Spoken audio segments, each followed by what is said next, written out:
Join us and unwind with a good book. Welcome to Relaxing Reads. Hi, I'm Deb in Halifax. And I'm Tanya in Edmonton. And I'm Simone in Vancouver. Where the Crawdads Sing by Delia Owens gives us mystery, romance, loneliness, and beauty. For years, rumors of the Marsh Girl haunted Barkley Cove, a quiet fishing village on the North Carolina coast. Kaya Clark is barefoot and wild, unfit for polite society. So in late 1969, when the popular Chase Andrews is found dead, locals immediately suspect her. But Kaya is not what they say. A born naturalist with just one day of school, she takes life's lessons from the land, learning the real ways of the world from the dishonest signals of fireflies. But while she has the skills to live in solitude forever, the time comes when she yearns to be touched and loved. Drawn to two young men who are each intrigued by her wild beauty, Kaya opens herself to a new and startling world. Until the unthinkable happens. So, we have a lot of emotions, ladies.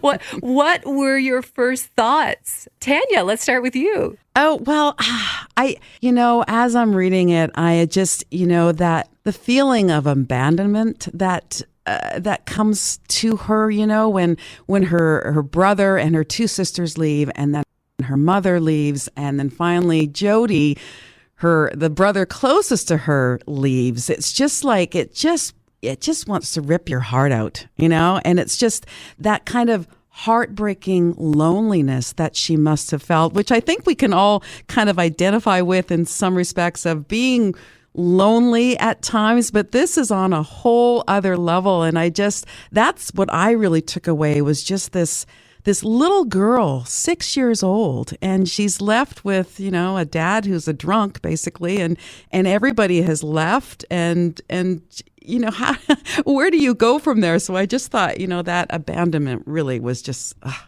something that really got me. Yeah. How about you, Simone?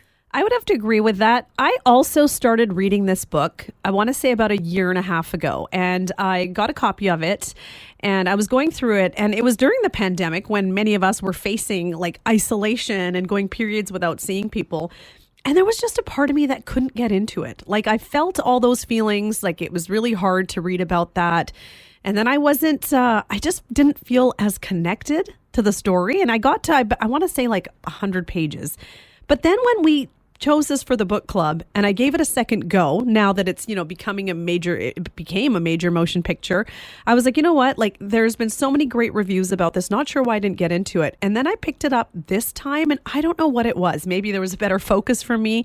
But once I think you excel past that first little bit, because it is really sad, and if you're looking for something uplifting and you're not getting it, you might not make it past those pages. But once I continued, wow, this book really gripped me. Like, from that point onwards, like, I was hooked. The middle into the end, I couldn't put it down. So I think you just got to get past that first little bit if you're someone who often likes lighter reads and things like that, because there are a lot of heavy topics in the beginning. Not that they get any easier near the end, but I think once you get through that hump, it really changes things. And this book just gears forward quickly. Yeah.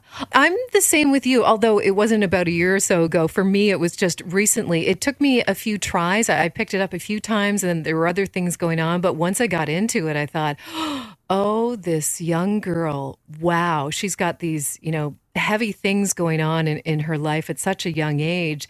And I thought that not only everything that's going on around her, but nature as, the backdrop of where she's living became a character, which it sometimes does in a lot of books, a lot of stories. But this backdrop, this part of nature was something incredible. So I felt really attached to it, more so than I thought I would. And then there were so many things unraveling.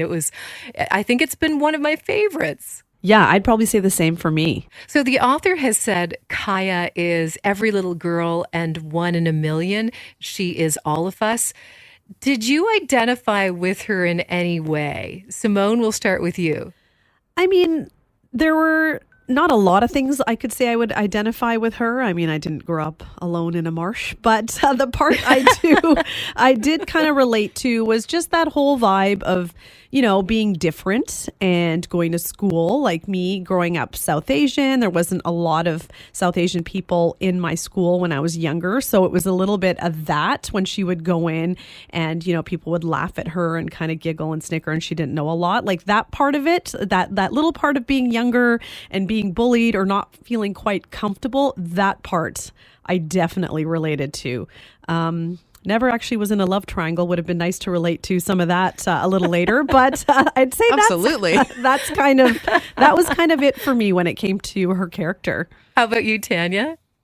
Yeah, I think, I'm like Simone. I didn't grow up in a marsh, but I certainly, I think, for me being going to a rural school and my friend and I were always different, like we listened to different music. We were just sort of the outcast. So I could kind of relate to her in terms of, not really fitting in school and people looking at you like you're the strange bird from far off land. And it's just, anyway, yeah, I could relate to that. But I could, we were like goths before, my goodness, before anybody knew what that was. It's like, give them right away. We don't want to talk to them. But, and I also felt sort of, as she got older and, she became so self-reliant and she became almost so closed off where I'm not going to let anybody in because it ends up in disappointment and pain. And the only one I can actually depend on is me. And, there have been periods of my life that I have gone through kind of, not to that extreme, of course, but being sort of like, you know what, if I want to get anything done, I'm going to do it myself, or I'm not going to bother someone, So I have been through those kinds of feelings. So I did relate with that, just being like, what happens though is you close yourself off, and you got to get out of that. But yeah, I totally got that sort of like, it's just me. I'm just going to, persevere and pull through and nobody's going to hurt me, and I have felt that at periods of my life. Yeah, I also did not grow up in a swamp. However, I have traced through many. But I actually did feel some sort of a connection, and I felt like, oh my goodness, there's a little bit of little Deborah in her.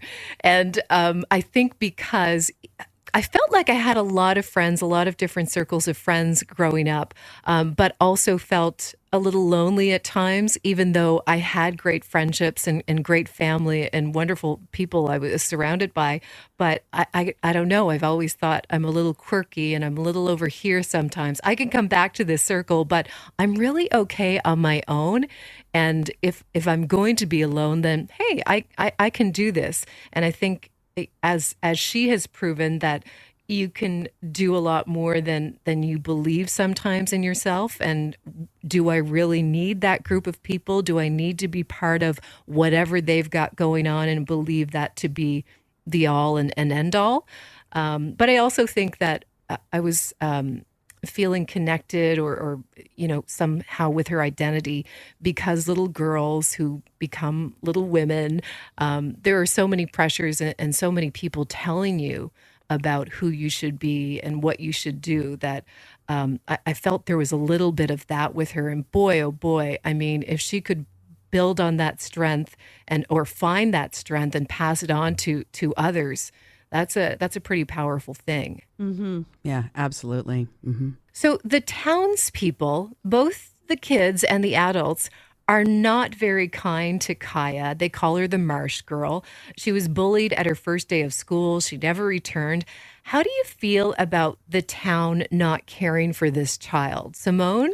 I do not like this town at all. First of all, just even with the situation, and I know these kind of things happened in the past where, colored folks are treated differently. And then, of course, this young girl who looks like the people that are, prominent in this community, she's an outcast and an outsider. It's not a very accepting place. And I don't know. It seemed like it was such a beautiful place when they, the way it was described in certain places and the beaches and that kind of thing. But I couldn't understand why only 2 people in that town were kind to her. Like that is, a lot of people that did not take a chance on this little girl. And you just think about, it wasn't that long ago this story was set, but now if you would see like a little 7-year-old girl like who's wearing ratty clothing and looks unkempt, like maybe you would want to go up to her and be like, hey, are you okay? Are your parents here? Just in town. I know she kind of avoided it and ran away when people came close to her, but I still felt like they could have maybe tried a little bit harder to talk to her and just do that little bit more. So I really did feel like the town kind of failed getting to know her, and then they all obviously wanted to show up in the end and then be around her. So it was kind of odd in that way. Yeah, I agree with that. I grew up in a farming community, and so it wasn't a small town, but a farming community. And, the community is tight knit, but it can also be very, can also put people, like make people feel like they're an outcast. And I don't know what that is with the human spirit that does that, or I shouldn't even say spirit, but they do that. And I related to the town in that respect, that if you're different, they just ignore you. And that's just a hard thing to read, and it's certainly a hard thing to go through. My mom married my dad when she had like 3 kids, and the community I grew up in, they never accepted her. Ever. She tried so hard, and in the end it was just like, you're not a Lawrence, you're not a, it's just weird. So I get that townspeople can just sort of shun people, and then that group mentality, everybody's going to do it, so I'm going to do it, except like you said, Simone, Jumpin' and Mabel, but they were also an outcast. Yep. In that community as well. They had their own place, their own area that they could only live in. But the way they grabbed onto that girl and helped her, it just made my heart swell. So there are good people, just not the rest of the town. Yeah. Yeah, so judgy. And who were they? I mean, yeah, I feel the same way, Tanya. I grew up in a rural area as well, and my goodness, if anything happened to you, they would be the first to lend a hand. But perhaps some of them in the background whispering and talking about you and where you came from, or thinking that you don't belong, right? Exactly. Yeah. But yeah, quite interesting. In the end, they all show up to see her because she's become something that they never expected her to be. Exactly. Yeah, that was amazing. And my gosh, Jumpin' and Mabel, they were oh my goodness, fantastic, weren't they? When when Delia describes Mabel of wrapping her arms around this little girl, like I felt like I could feel Mabel, I could feel this big woman just like, wrapping you up in love. And I went, oh my goodness. Just that comfort that she was longing for and she never had in so long. Yeah. Yeah. Yeah, because everyone kept going. Yeah. That's right. Yeah. They all left her mom, her siblings, and then there was that time where Kaya and her pa were building something, some kind of a connection, before, of course, he eventually left her. And what would have happened? The letter arrived, right? And then, my dear. Yeah. I don't know, what would have happened? Like, I think about that had he stayed. Alcoholism is a disease. And so if he ever got that sorted out, that is an uphill battle. It's not insurmountable, but I mean, you can get there. But also in the book, her father tells her at a very young age, he says, you got to be careful of the white trash. Pretty near everybody out there is a no count. So is that a good way to bring up a little girl thinking that you don't count? Like that's sort of what the vibe that he was giving off. So I don't know. I think she was better off not having him around. Yeah, I'd say so too, especially when we learn to find more about him. I think in the beginning you're rooting for them to have a connection because I just felt so bad for this little girl. Like, what are you supposed to think when you're that age and there's no guiding like adult in your life? And I was hoping for it. But yeah, when he was, not coming home and acting the way he was, I just felt she was safer on her own. Yeah, definitely. And she absolutely proved that too, didn't she? I mean, there were a couple of moments where you thought, oh my gosh, is he coming around? Is he having a moment himself where he's recognized all of the wrongs? And then that quickly faded, and that didn't go anywhere. But wow, to think about all the things she had been able to do as a child. I mean, I don't know. I could bake a little when I was her age, but I don't think I could have taken on the responsibility of an adult, all the things that she was able to do in her everyday life. I know. It just like going to the grocery store on her own, figuring it out, and just it was amazing to see that she was able to do that. Yeah, operating the boat. Operating the boat. But there was one scene that kind of just a scene. I call it a scene because everything plays a movie in my mind. But when she at the very beginning, I don't know whether your mums had like lard in the cupboard to make pie crusts and stuff, but it's like a white block. And there's a bit where she has crackers, and she's dipping the crackers in the lard and eating it. And I'm like, oh my goodness. I mean, I remember being little and going, that's not butter, Tanya. That's that's white. It's not butter. Doesn't taste good. I think I probably tasted it at one point. I'm like, oh no. Yeah, but when you're so young and you don't know the options and you need to eat, and you're just going to kind of pull at whatever you can get. Yeah. So sad. Yeah. So sad. Yeah. So I think like if can you grow up alone? Can you grow up alone in the swamp? Like, would you survive? I think that, as adults, I think you can definitely, sometimes you don't know what you can do until you're tested, right? Like, it's amazing. I think sometimes it's hard for us to even think about some things of how we hear how people live or what, how they've got through some stuff. And you're like, oh, wow, I could never do that. You'd be surprised, I think, what you could do if you absolutely had to. And that's what that little girl did all the way up to 24 or whatever. She dug in and somehow survived. That's just it. Yeah. It's the fight to survive. If your other option is just, dying hungry, then you're going to figure out a way. And Deb, you said like operating a boat, like going out, catching mussels, finding ways to make money. Like she just had that in her to be like, I'm not going to give up. I'm on my own, but this is a better option for me than going to school or trying to be like the townspeople. I'm going to figure it out on my own. And she did. Yeah. I just think that maybe her connection with nature, where it is survival of the fittest, maybe she did call nature and the swamp her mother at one point. So maybe she had that. It's just like, no, I'm just going to do whatever it takes to survive, because that's what all these critters do. That's what the birds do, the seagulls, the insect, everything, Yeah. Yeah.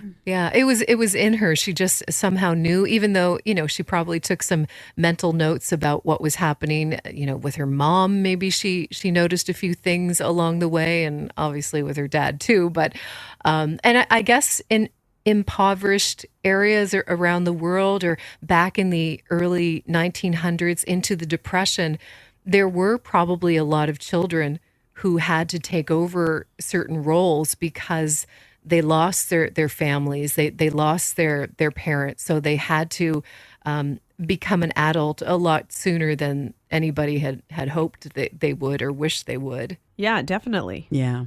Okay, so Tate is obviously a big character and a big part of Kaya's life.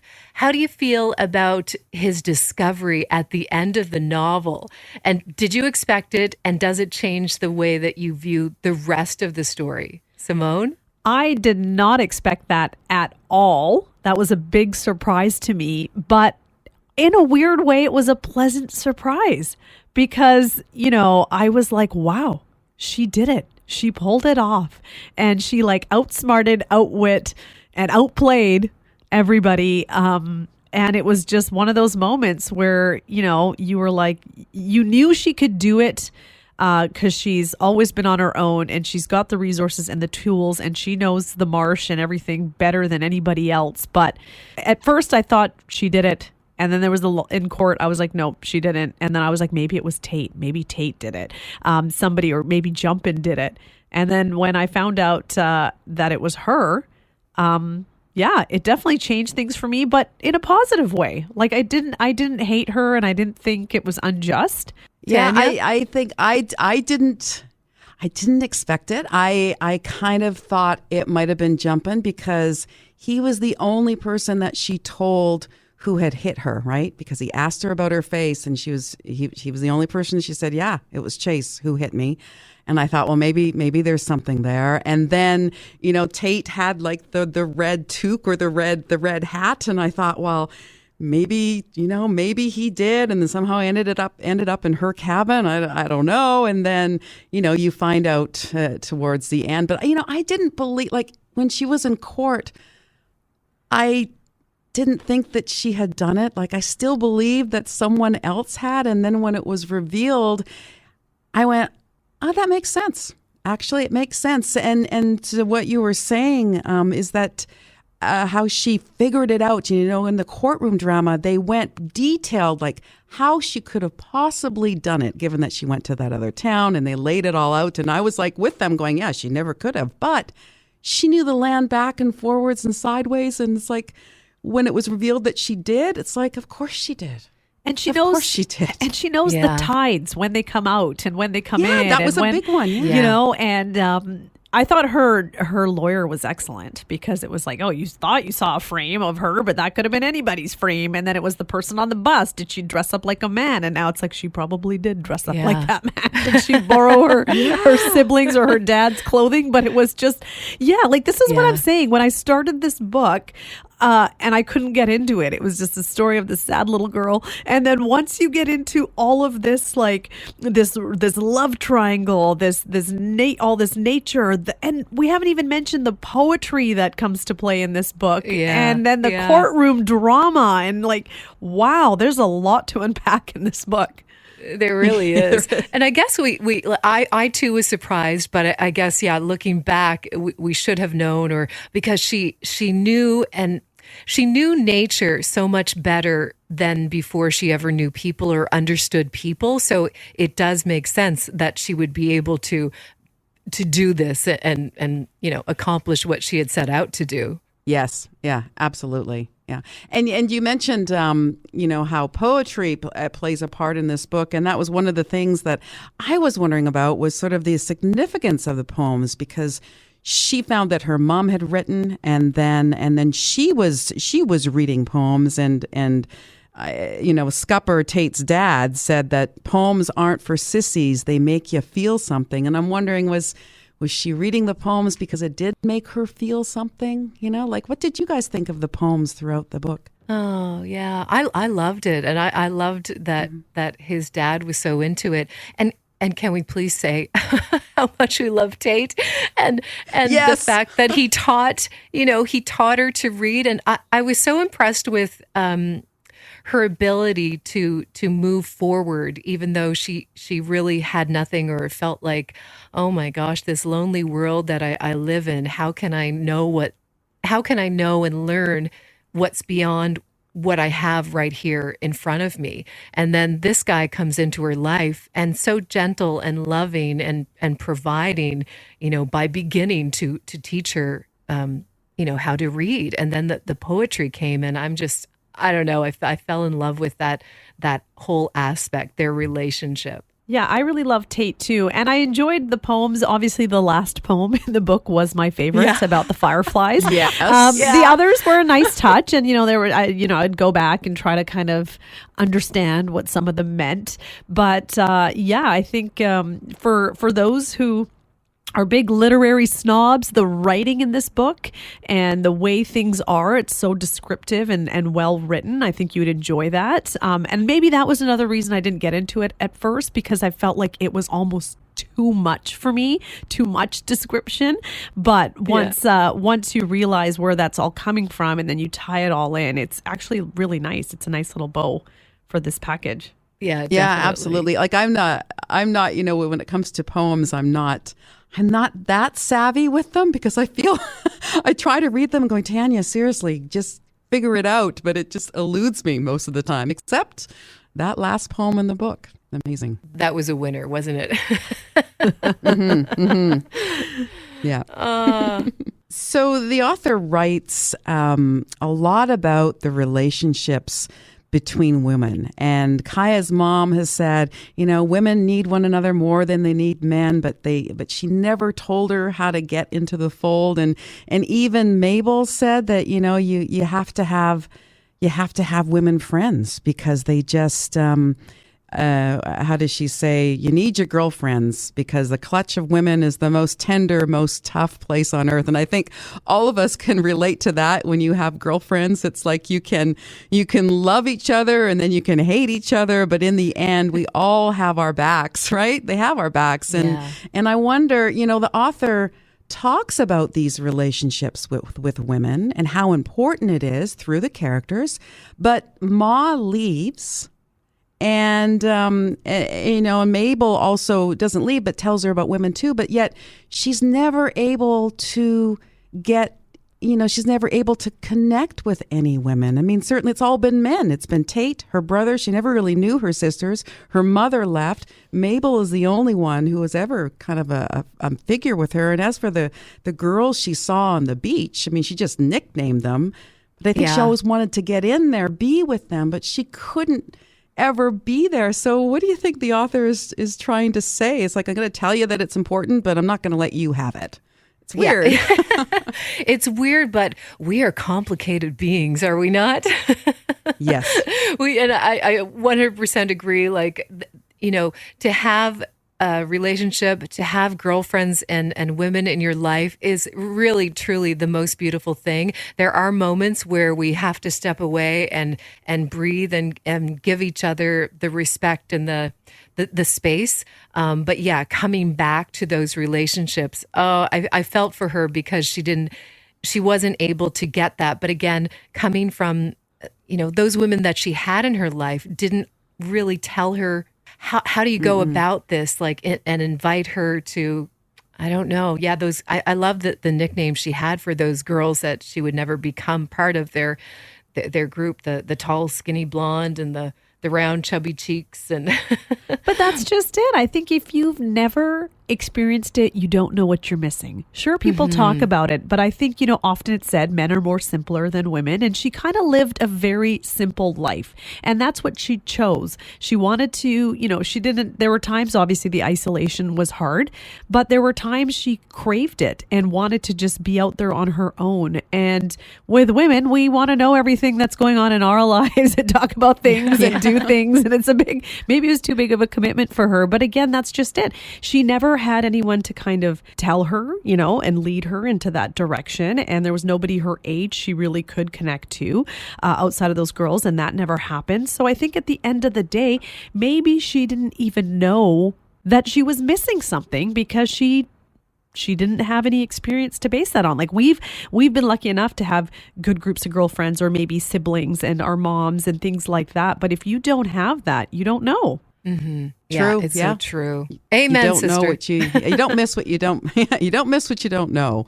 Exactly. Sure. I like that Kaya's mom always encouraged her to go and explore the marsh. Go out as far as you can go, way out yonder where the Crawdads Sing. And then Kaya was asking Tate, like, what does that mean?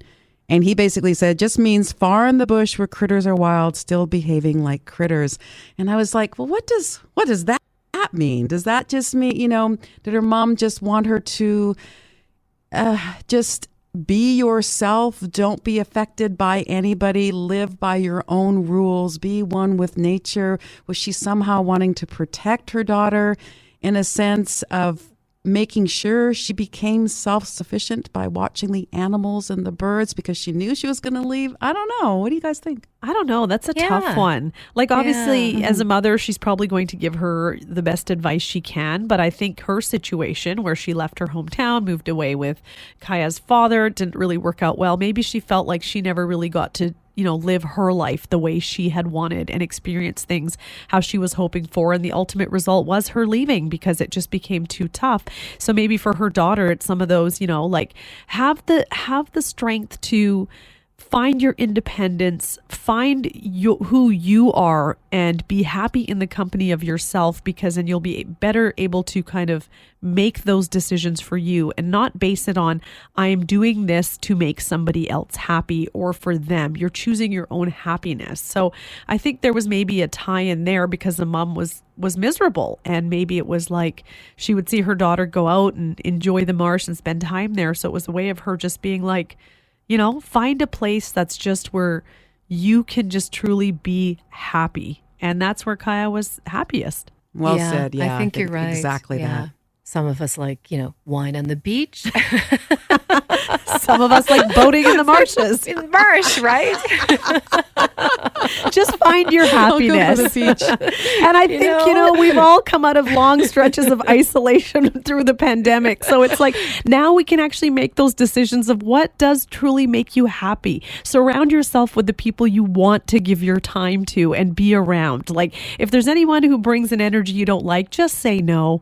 I don't want to go out. I want to take some time for me, and just, give yourself the gift of enjoying your life and doing what you want to do. Don't be afraid. Absolutely. Don't be afraid. Yes. Well, all in all, I really enjoyed this book, so I'm glad I went back to it a second time. I think it's a great novel to explore and read, and I'm really looking forward to the movie that's in theaters now. So am I, and actually, I hadn't finished the book by the time the movie went out, and I thought, Tanya, do not go to the movie, and I didn't. I waited, and now I want to go see the movie because I want to see who they cast as all of the characters. It's always a fun thing when a book is being made into a movie. So it's definitely a great summer read. And I think the movie promises to be pretty awesome as well. Yeah, exactly. Well, lovely chatting with you both. Until next time, we'll chat soon. Awesome. Thanks. Thank you. Bye. Thank you for kicking back and relaxing with us. We hope you'll join us again on Relaxing Reads.